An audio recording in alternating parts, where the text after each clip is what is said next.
Donc ici on fait de la betterave fourragère depuis plus de 20 ans. Les parents, les grands-parents faisaient de la betterave fourragère.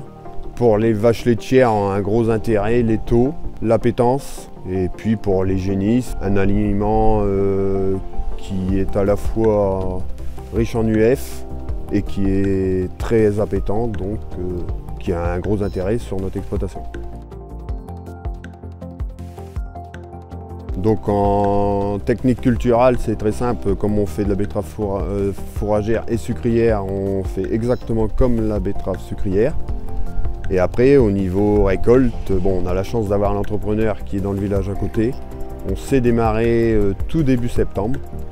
Donc on commence avec des petites quantités en début septembre. Après, quand il n'y en a plus, il repasse en faire une benne pour faire la totalité de la surface début novembre, quand les chaleurs sont baissées, pour que ça se conserve jusque début mars.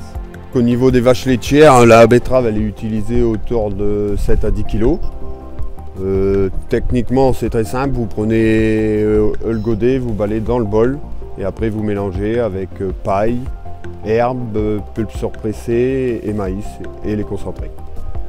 Au niveau des génisses, c'est exactement la même technique, on tape dans le tas avec le godet du Telesco, on mélange ça avec de la paille et de la banane.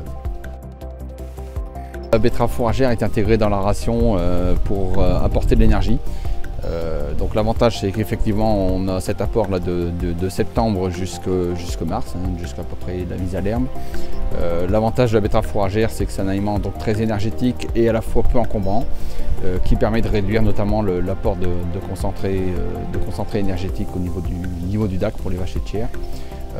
Pour les génisses et les allaitantes, ça nous permet d'apporter l'énergie sans utiliser de surface maïs. Aussi avec un avantage, c'est que la betterave fourragère assure un rendement régulier d'une année sur l'autre. On est sur des rendements couramment à plus de 100 tonnes, voire 120 tonnes brutes sans aucun problème dans la région.